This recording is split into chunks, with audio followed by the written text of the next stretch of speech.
Hey guys, it's Night Flame, and today, guys, I'm gonna give you something I'm calling Solicitations with Night Flame. That I guess that's what I'm gonna call it. It's the first episode. I'm gonna go run down solicitations with you. I'm gonna give you my personal opinion on everything that's gonna come out on the given month and on the given brand. So this month we have DC as our spotlighted brand, and it's the month of October. So I'm not sure what I'm gonna give it a title, but Solicitation with Night Flame is the title in works. I'm guessing. Okay, so yeah, we're gonna go run down. The covers are gonna be on screen. I'm just gonna tell you guys the citation, and I'm gonna tell you my thoughts afterwards. Okay, first of all, we got Earth 2 World's End, and that is written by Daniel H. Wilson, Margaret Bennett, and Mike Johnson. Paul Levis was supposed to be on this weekly, but he dropped out because he wanted to focus more on World's Finest. Tom Taylor was supposed to be on this weekly as well. I'm not sure why Tom Taylor was dropped, but without his name on it, I'm having doubts on picking this up because he's doing an excellent job on Earth 2, and I definitely thought that he would have been on this title. But nonetheless, let's read the solicitation, and it says Daniel H. Wilson, New York Times best-selling author of Robocopalypse, Robo, oh my gosh, sorry guys, Robopocalypse and Robogenesis delves into the world of Earth 2 for the start of the new weekly series that will see the origins of a world much like the New 52 Earth, but yet so different. A world that saw its greatest heroes die and new ones take their place. A world where Superman became its greatest villain, and a man named Zod seeks to save it. Along with Batman, Green Lantern, The Flash, and other heroes, a world they can only save from the forces of apocalypse through great personal sacrifice. Death and destruction will follow each week, and you will know who will live and who will die. It all begins with this exercise debut issue. Excellent solicitation. You know, even though like I said, Tom Taylor, it's making me doubt going in. I'm definitely gonna go in this one because I feel like this is the big event that we have from DC. DC says Futures End is their big event, but after that's after the September month, I think this is what we're getting. This is something that's gonna change the present DC universe, unlike Futures End, which is gonna change it. 5 years later and stuff like that. Um, I think this one is the big one that we're supposed to look at. Batman Eternal is kind of on the side. We haven't seen. We've seen it's like it has some major effects, but we haven't seen the biggest effect yet. But other than this one, I feel like this one is gonna have top action every week because it's a weekly series, but it's only going until March, I think. So yeah, this one it's something to definitely look out for, and this is Earth 2 World's End issue number 1. Now I'm gonna go to Earth 2 World's End issue number 2, 3, and 4, and I'm gonna read the solicitations, and after I read them all, I'm gonna give you my thoughts. Okay, so Earth 2 World's End issue number 2, written by the same creative team, and the art is by Eddie Barrows. I think Eddie Barrows is doing the art for all of them. Yeah, he's doing the art for all of them. So yeah, let's go. Hunters and Power Girl return to Earth 2 to help save it from the threat of apocalypse. But even their combined power isn't enough to protect against the first of four Furies from the deadly world, the girl known as War. Earth 2 World's End issue number 3. With Earth 2's United Kingdom falling under the rule of one Apocalypse invaders, Hoggle and Dr. Fate race to London. But with Naboo in control, Fate's motives might not be as pure as they seem. Earth 2 World's End issue number 4. Aquaman returns to Atlantis. Too late?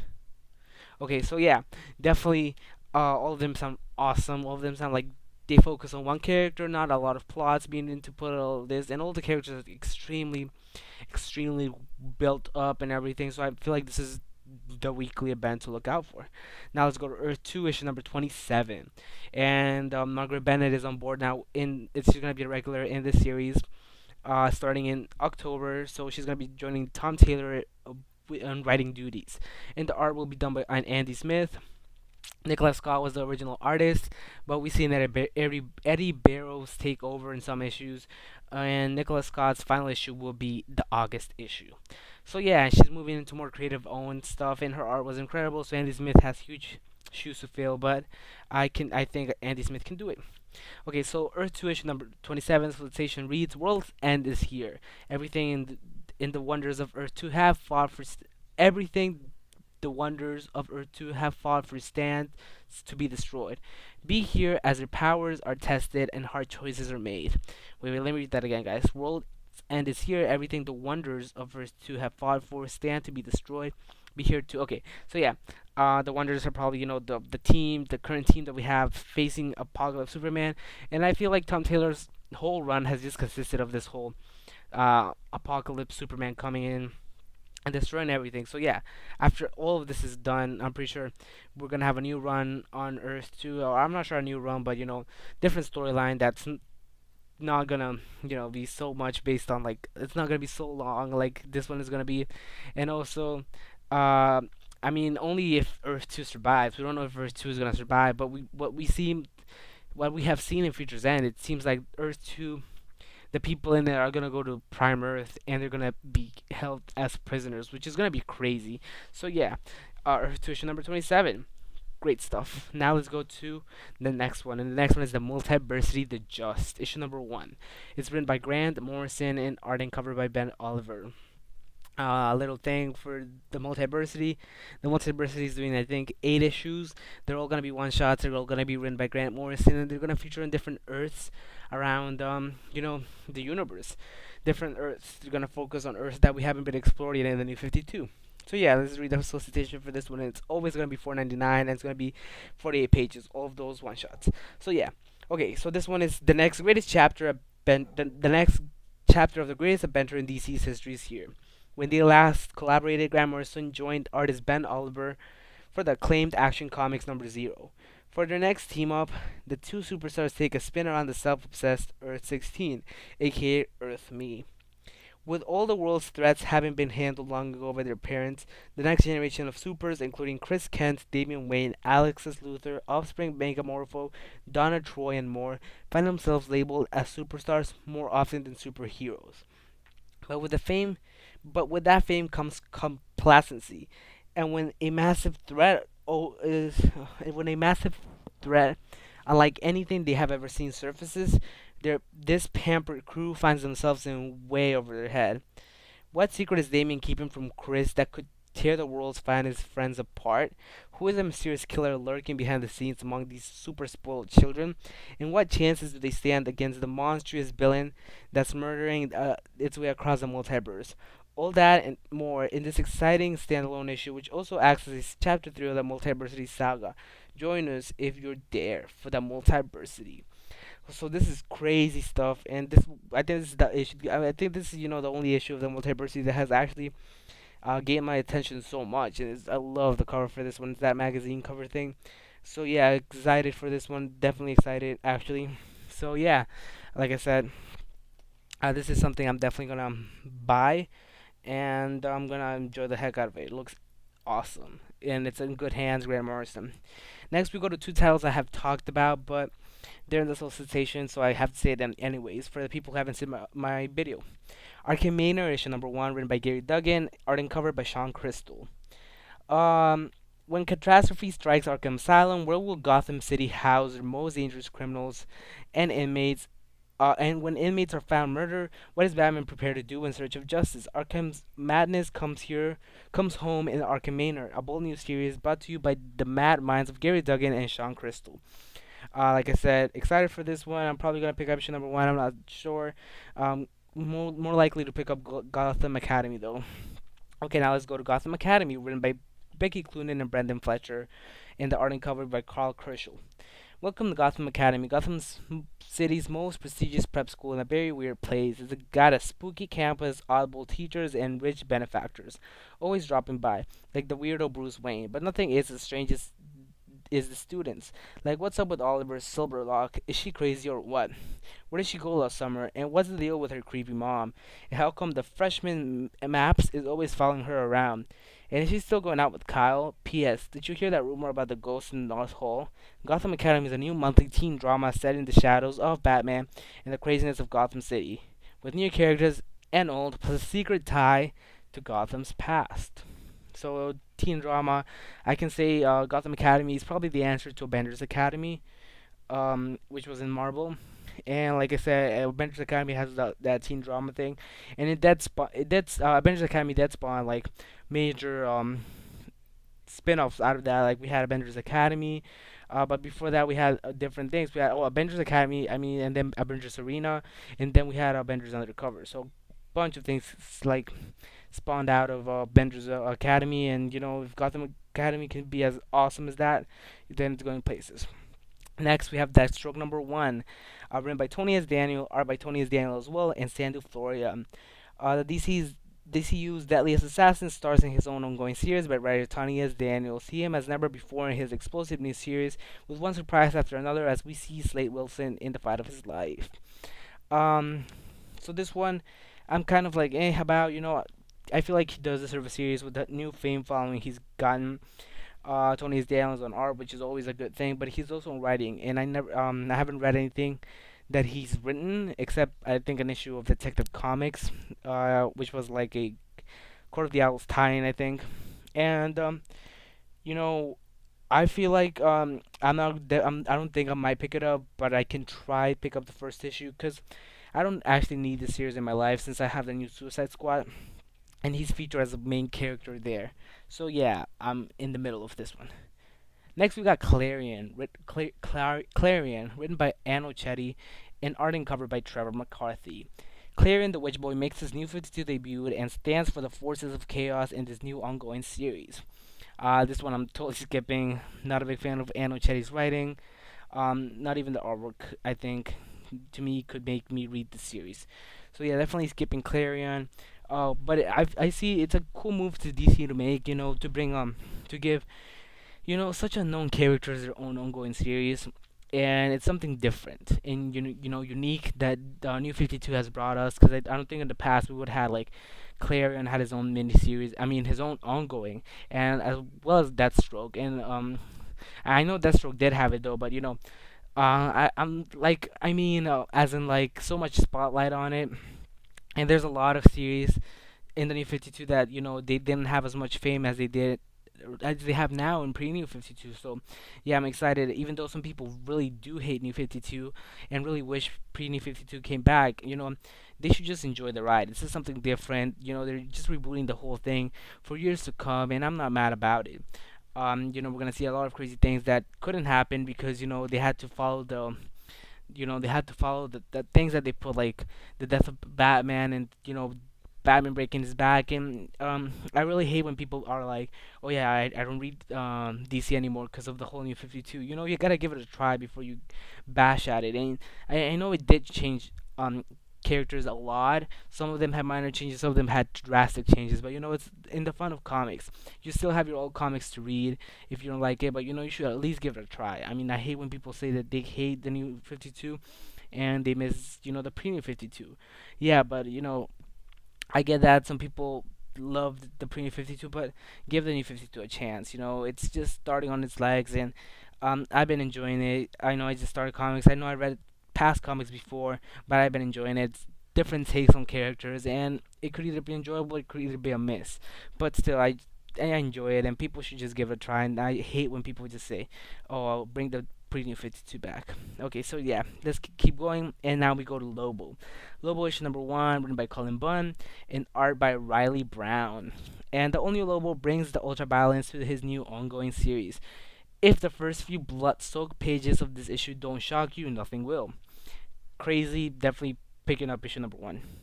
I think we got Trinity of Sin issue number one, written by J.D. DeMatteis, and art by Yvel Guichet and Jason Gordon. Pandora, the Phantom Stranger, and the Question have hated each other for centuries, and nothing has changed. Now the Trinity of Sin are forced to work together to save humanity and uncover the darkest secrets of the universe in this new ongoing series.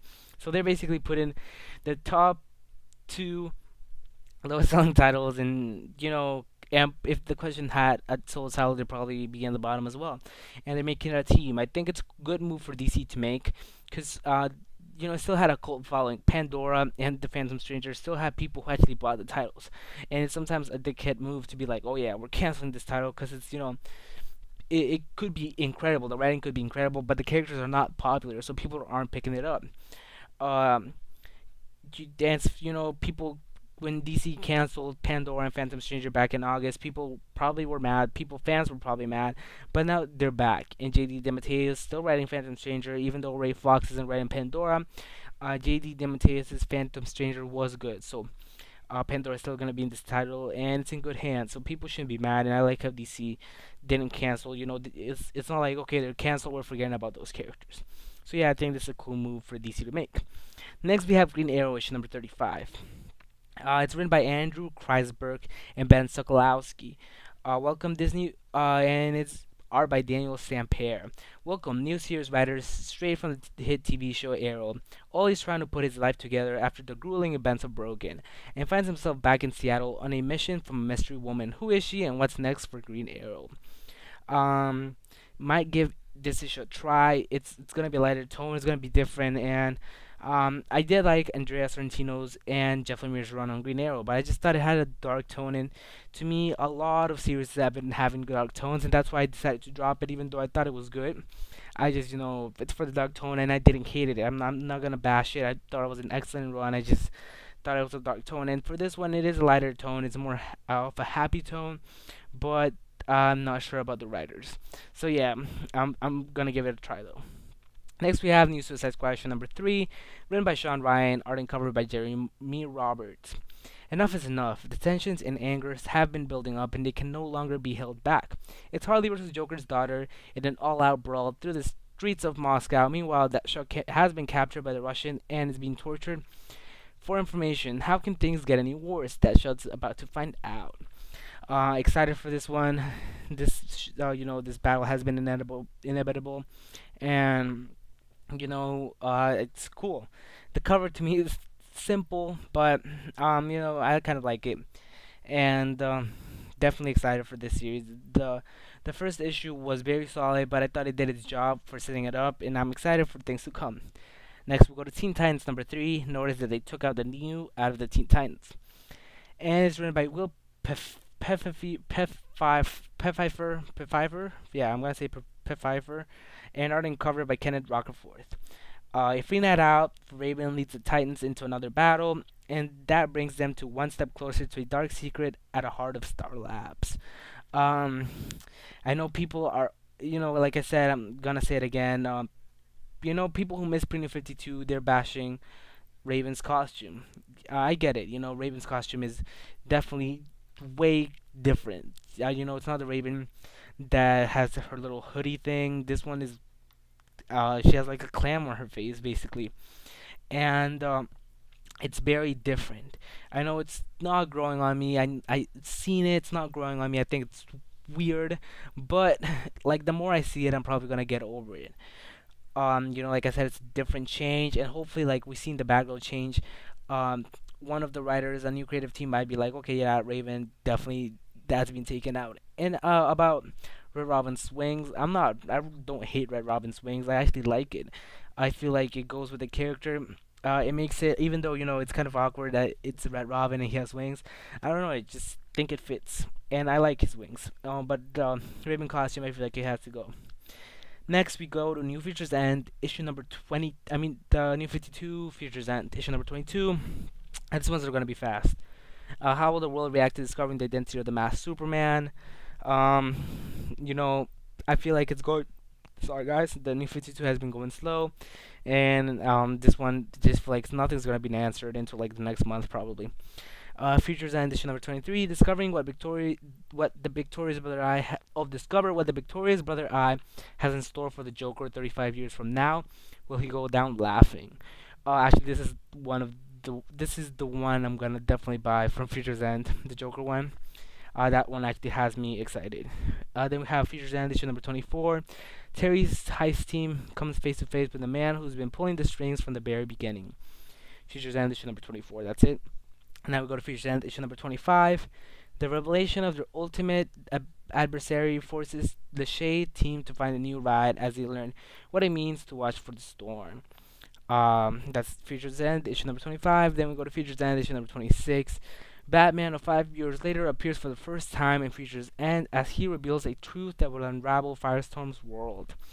So yeah, for those ones I really don't care. I dropped Futures End. And I don't think it's gonna pick up into like its last 2 months.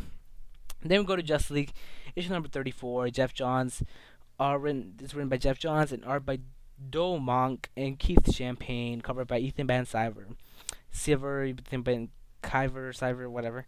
Paranoid survivalist, wanted fugitive damn soul, meet the newest member of the Justice League, Jessica Cruz, aka Power Ring. With the most dangerous weapon in the universe in her possession, Jessica has been transformed to a dark prophet, one who will force the other members of the League to confront their greatest fears. In preparation for a horrific new threat, meanwhile, Batman and Lex Luthor continue their mission to cure the world of supervillains. But will the extremes they're willing to go to threaten even the closest allies? Lex hopes so. Cool cover there. And that one was supposed to come out in August. It's been delayed to September, and I really don't like the way this is kind of going the Batman and Superman way, which I'll talk when Batman and Superman get on this solicitation. So next we go to Justice League issue number 35. It's supposed to ship out twice that month, which is cool. Hopefully, they do it. It was supposed to ship twice this month. I'm not sure if it's gonna ship twice this month, but this month is shipping twice. Justice League issue number 35. The Amazon virus begins here. Bruce Wayne and Lex Luthor join Wayne Enterprise and Lex Corp. But why? And then it's human versus superhuman when a dangerous and bizarre virus is unleashed upon the Justice League. But what exactly is the Amazon virus? Who unleashed it and why? And what unforeseen effects will it have on the greatest heroes of the DC universe? Plus, Batman and the League uncover Lex's most guarded secret at LexCorp headquarters. Cool, and I love the cover here. It's written by Jeff Johns and Ivan Reese and Joe Prado on cover and art, which is gonna be amazing. Next, we go to Justice League Annual issue number 1, and written by Jeff Lemire, art and cover by Neil Edwards and Jay Leiston. The Infinity Saga begins as the Legion of Superheroes arrive with the shocking news that the 31st century has been destroyed. Now it's up to Justice League United to save the future. They might as well put Futures End tie-in as well in this. I'm not sure about this. Even though I think it's the start of a story arc, I'm not sure if I might pick it up. Nothing really screams out at me, but I know some people are huge fans of Legion of Superheroes and they're back. So next we have Justice League United issue number 5. Um, it's written by Jeff Lemire and covered by Timothy Green and Joe Silver. Art by Timothy Green and Joe Silver, covered by Mike McCone. This cover was solicited for issue number 4 of Justice League United, so I'm not sure if this is the cover for issue number 4 or issue number 5. Sorry, guys. Now, I'm gonna go with the solicitation. This issue spotlights the newest member of the team, Equinox, of the Moose Cree First Nation. As a rite of passage, Equinox must take down a mystical beast that's terrorizing her people. Which is gonna okay. I'm glad this issue is actually focused on Equinox. She's a character that we haven't seen at all. Actually, we've seen her like the first pages of the Justice League, but I really feel like she needs to be spotlighted. So here we go. That issue everybody was waiting for. Next, we go to Justice League Dark Annual number 2. The Justice League Dark team struggles to contain the House of Mystery and the House of Secrets when both take human form. So for Justice League Dark fans, this one's a crazy annual, and it looks incredible, actually. Then we go to Justice League Dark, issue number 35. It's written by J.D. DeMatteis and art by Andres Guinaldo and Mark Irwin. The cover by Neil Edwards and Norm Rapmond. Time is broken, and so is the Justice League Dark. The team may have welcomed Andrew Bennett, Frankenstein, and his others back into the fold, but the reunion will be short-lived. When the Justice League Dark finds itself scattered across the time stream, they're lost in a blasted apocalyptic wasteland, and at the end of time, an incomprehensible dimension beyond all existence, and at the dawn of a dark civilization lost to recorded history, the place where magic was first harnessed. They can barely work together under the best of circumstances. How will they ever find a way home from this? This one was a huge solicitation. Sorry, guys, if you couldn't understand it, but I don't know. I'm sorry, but basically, they're gonna be lost in the time stream. They're in the place where magic first appeared, and now they're gonna, they can't work together because of their differences. So how are they gonna get back home? So that was basically it. Then we have Wonder Woman. For that one, I'm excited, I guess. It's a good title, even though I have a bunch of Justice League titles and I don't want to add it. So we have Wonder Woman issue number 35 next, and the writing is by Brian Azzarello and Cliff Chang. And this is the conclusion of the very acclaimed run on Wonder Woman. It's the grand finale of the historic Wonder Woman epic by writer Brian Azzarello and artist Cliff Chang. Saying more will spoil the surprises, and there will be plenty. So cool. I guess I'm not a huge Wonder Woman fan, and I've read this run, and it's pretty great. So people who are seeing it end, it's bummed. I'm sorry, guys, because but they had a huge run, 36 issue run, 35 issue run, and that's good. It's time for another team to step up. Next, we have Secret Origins issue number 6, and this one is Wonder Woman Spotlight, and it's written by Brian Azzarello, Cliff Chang, J.D. DeMatteis, and Colin Bunn. We have the same month. The acclaimed creative team on Wonder Woman X is the book. They arrive to tell the Amazon warrior's secret origin. So that's Brian Azzarello and Cliff Chang on the Wonder Woman story part. Then we have The Beginnings of That Man by J.D. DeMatteis and Kevin Stokes, he's on art. And then Sinestro's Origin by series writer Colin Bunn and artist Igor Lima. Then we have a title that I wish gets canceled because it's not really my favorite, and I'm not sure it should have been a limited series. Just League 3000, issue number 10, written by Keith Giffen and G.G. DeMatteis. Arted and covered by Howard Potter, and don't miss the JLA 3K's finale battle against the Fury of the Five. I'm not excited for this one. And then we have Star Spangled War Stories featuring G.I. Zombie, written by Justin Gray and Jamie Palmiotti, art by Scott Hampton, covered by Darwin Cook. And the only man who can negotiate with a terrorist is a man who's already dead. When a hostile force storms a federal building and takes hostages, the negotiator is none other than Jared Cave, aka G.I. Zombie. This one, I'm gonna hold my judgment until I read issue number 1. I pre-ordered issue number 1 from Midtown Comics, so when it was like $1. So, definitely, I'm gonna hold judgment. Oh, 1 second, guys. This one actually could be, an incredible run. I wouldn't, I wouldn't judge it just because it looks like it's a joke or something. I wouldn't judge it. It could really be cool. Justin Gray and Jimmy Palmiotti had brought us All Star Western, which was people's favorite, and they also brought us Nightwing. So the creative team is good.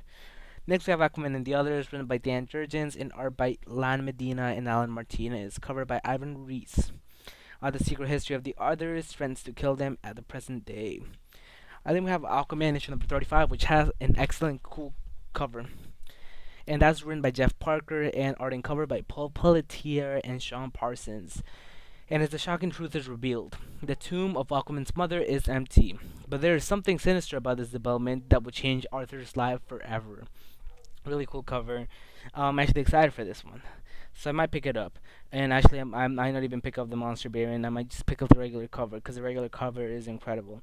Next, we have Constantine, issue number 18. It's written by Ray Fox and art by Jeremy Holland. And it says, trapped in a dying world, John will have to pull off the most daring escape of his life if he's going to survive. Don't miss the debut of the new series artist Jeremy Holland, which he came from Batwoman. Next, we go to the Flash, issue number 35. Sorry, guys. And it's written by Robert Bendetti and Van Jensen. Covered by Brett Booth and Norm. Artist and cover Brett Booth and Norm Rapmond. And it's the Flash versus the Future Flash as the two super speedsters battle for the fate of Wally West. And will a Flash die? So that's really cool. Excited for this one. Next, we go to Superman, issue number 35. The hit Superman run by Jeff Johns and John Romita Jr. continue with the Men of Tomorrow, Chapter 4. Superman and Ulysses are still dead with the traumatic revelation of the last issue, but the hunt for the Machinist must continue before his would-be victims fall into his hands. But what happens when the two heroes learn the truth behind the Machinist and the cost to stopping his mad plan? This issue, okay, sorry about that. I was reading the one that says that it's offered in a combo pack edition, but cool on this one. I'm not gonna pick up Superman because I have Superman and Wonder Woman, but it's a cool run. Definitely should try it, guys. Next, we go to Action Comics issue number 35, and it's written by Greg Pak and art and cover by Aaron Cooter. It's Superman Doomed Aftermath. So it says, in the aftermath of Doomed, what is left of the Man of Steel and what's become of Smallville. Next, we go to Superman and Wonder Woman issue number 12, Doomed Aftermath. Diana recovers from the events of Doom and the sacrifices and betrayals made is Love Lust Lost, and this issue is also oh my gosh, I read it again. Okay, so yeah, it says Diana recovers from the events of doom, and the sacrifices and betrayals made is Love Lost. So yeah, this one's cool. Charles Soule is still writing it, but the art is by Jack Herbert, and it's not. I don't think Tony's Daniel will be the artist on this one again, so I'm kind of sad about that because I really liked Tony's Daniel on art. So I'm not sure what I want to say about this, but Tony as Daniel on art was the best thing. You know, I was happy about that. So I'm not sure if I'm gonna say with the title, but the title has been constant and the art still looks good. So I'm excited. But what I feel really weird about this whole Superman solicitation, the family thing, it's that Superman issue number 35. It's not the Doom Superman. I feel like the Superman main title should be part of the Doom series, which will make a lot of sense because it's really weird how in Superman you see him healthy, but if you read Action Comics, he's not healthy, and if you read Superman and Wonder Woman, he's not healthy as well. So I really wish they could fix that in continuity. But other than that, Doom has been an okay storyline, and I'm kind of mad that they have an aftermath on that. I really wanted to Superman under Wonder Woman getting back to their own storyline, like their own little title storyline. And next we go to World's Finest issue number 27, written by Paul Levitz and art by Jet Dougherty. Take a trip into the history of Earth 2 to learn the truth about the deals between Zod and Jor-El. Um, it looks like it's not gonna focus on Huntress and Power Girl, but it's not called Huntress and Power Girl. It's called World's Finest. So, um, we might not see Huntress and Power Girl in this title for a long time. I think he might focus on another team, I guess. So yeah, I'm not sure about World's Finest issue number 27. Next, we go to Supergirl issue number 35, and it's a Superman doomed aftermath. In the wake of the Doom storyline, the Alien Syndicate looks to reestablish its foothold on Earth, but the Venom-powered Red Hood looks for even more muscle in Kara as they go head-to-head with the scum and villainy of the galaxy, plus an ending that will set Kara on a new course. Cool, written by Tony Bedard and Carl Moline. Um, really cool team up, I guess. But Venom fueled Red Hood sounds really weird, and but I really makes me really want to try it. I don't know, in a weird way. Next, we go to Batman Eternal, issue number 26, and it's written by the whole team, and the art is done by R.M. Guerra. The cover is awesome though by Claymon, and I'm just gonna read the solicitations for all of this. For number 26, martial law is imposed on Gotham City. Learn the secret history of one of Batman's most dangerous foes as he takes center stage. Number 27, in regress for martial law, the criminal underground is going berserk, and the only person who can stop it, Catwoman. Number 28, can Batman stop Catwoman from becoming the most dangerous person in Gotham City? Number 29, hell is busting out of Arkham Asylum, and the only being that can stop it is Spectre. But first, he must stop himself from raising all of Gotham City. Number 30, the last time Diakon Blackfire took control of Gotham City, Batman nearly died. How will the city fare now that he wields unspeakable power? That's Batman Eternal. It's cool. I feel like it's stronger than Future's End. And, I might not try it though. I might just hop onto the regular series, which is Batman number 35. And it's written by Scott Snyder and by the artist by Greg Capullo. Last issue is gonna have art by the artist of Black Science, but in this one we have Greg Capullo, and it's a new storyline, which will only be 6 issues. As Scott Snyder promised. So this issue is from it says from the superstar creative team that brought you a new start to the Creek Crusader comes a story that could end them. Be there in October for the biggest, deadliest, and most epic story yet from writer Scott Snyder and artist Greg Capullo. Batman Endgame begins here. I think the cover is really creative. I like the cover, but the monster variant to me looks cooler. I'm not sure in a way it looks cooler for me. So yeah. Then we have Grayson issue number 33, written by Tim Seeley and Tom King, art and cover by Michael Janning. In a secret mission, a partner in danger, Dick Grayson draws his gun. Will the hero to Batman pull the trigger? Also featuring the stunning, not to be missed debut of a new key player in the DC universe, the world's greatest spy, the Tiger. So yeah, cool. There's gonna be a 125 variant by Claymon, which I might really try to search because Claymon is awesome. Um, Next we have Batman and Superman issue number 15, written by Greg Pak, art and cover by Jay Lee, and it's it says Lord Satana offers Batman and Superman a deal they couldn't possibly accept, right? And that's the only solicitation. I really don't care for actually the series. It had a great title. It could have been awesome, but I feel like Jay Lee shouldn't be on art. I feel like he does great on covers, but on art, he really needs to take his time. And they've been delaying the series for a long time. I'm not sure if it's because of Jay Lee, but it's really hurting this series being delayed so much. Next, we go to Detective Comics issue number 35. Francis Manapul and Brian Buccellato are taking time off. It looks like we have a two-issue story arc by guest team Ben Percy and art and cover by John Paul Leon.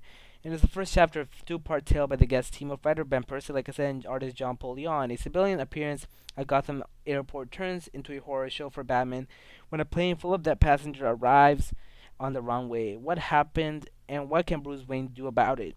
So yeah, crazy, and it might be exciting. I'm not sure. You guys gotta try it. Next, we go to Batman and Robin. Robin Rises continues as Batman begins his trek on Apocalypse to recover his son's body. Will he walk alone? Oh, really want Robin back, so I really don't care what's the whole lead up. But when it says Robin is back, I'm copping on the series. Next, I go to Batgirl issue number 35. Written by Cameron Stewart and Brendan Fletcher, art by Babs Tarr. This is the most talked about things from probably the solicitation list. And it has Barbara Gordon. Is no, she's gonna basically change. I'm just read it out to you guys. It says Barbara Gordon is no stranger to dusting herself off when disaster strikes. So when the fire destroys everything she owned, she spots the opportunity for a new lease on life and seizes it. Following the rest of Gotham's young adults to the hip border district of Burnside, Barbara sets about building an all-new Batgirl and discovers all new threats preying on her peers. It's a reinvention of Batgirl from the boots up by the incredible creative team of Cameron Stewart, Brandon Fletcher, and rising star Babs Tarr. A really cool cover.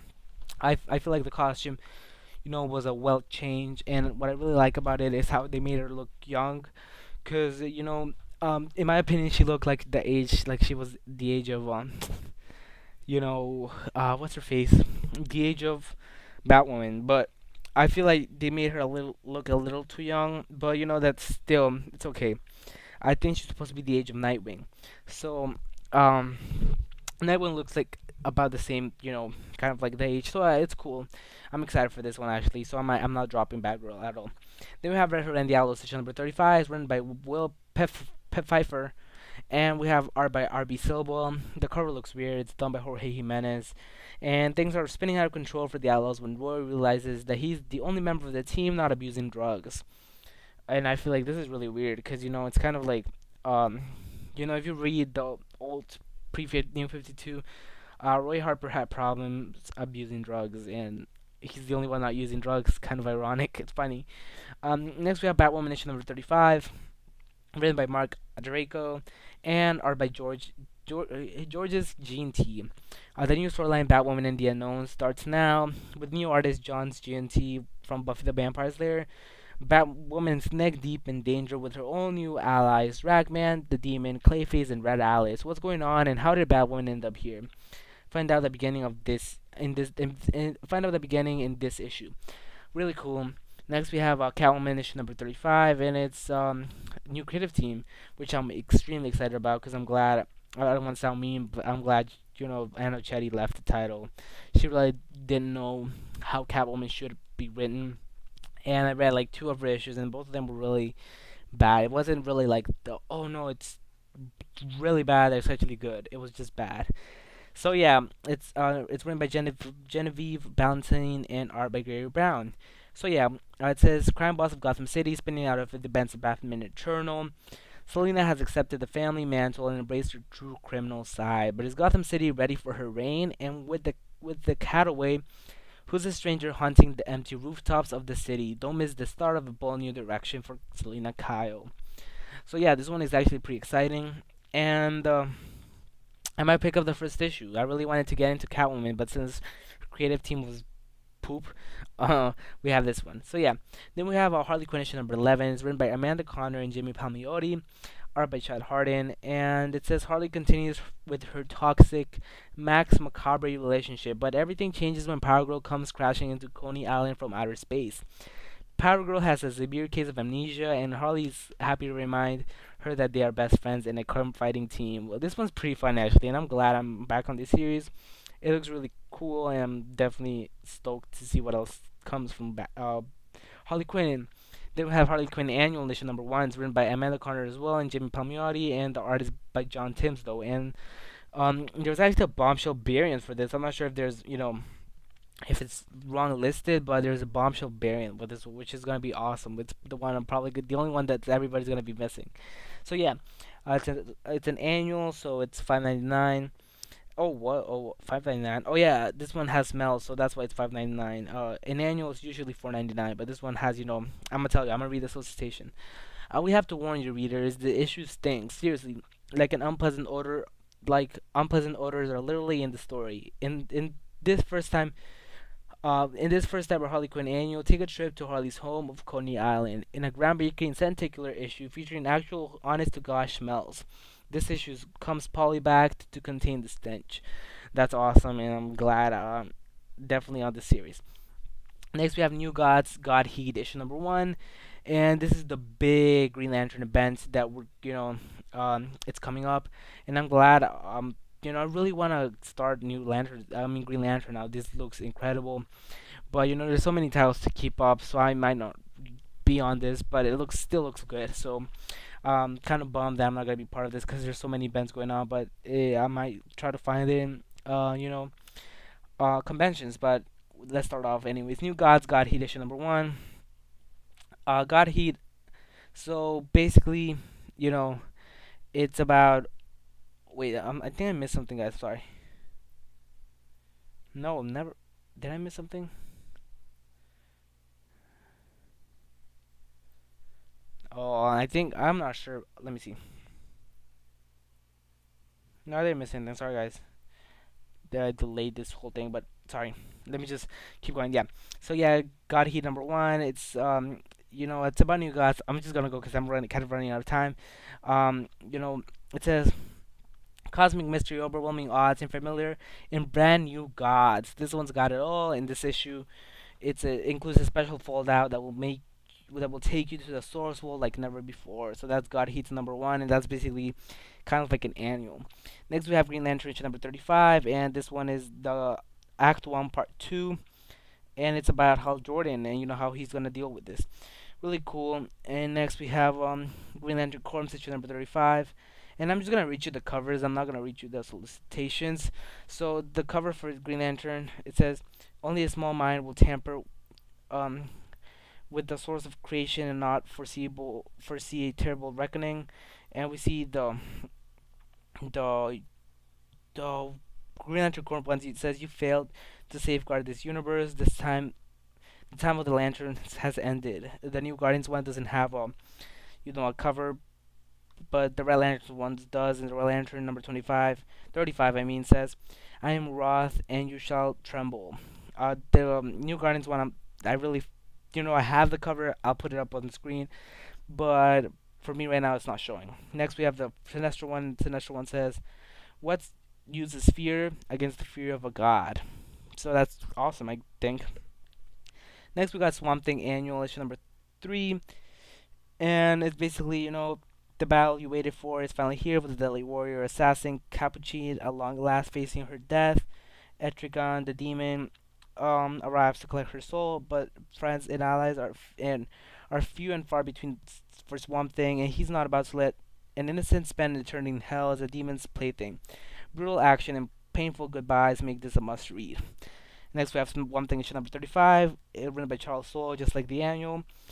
And this is the Machine Queen Part 1, between the red and the rod, the green and the gray. Swamp Thing thought he's seen it all, but he's about to meet the avatar of a whole new kingdom whose impact on the lives of all humanity goes deeper than even the greens. The Machine.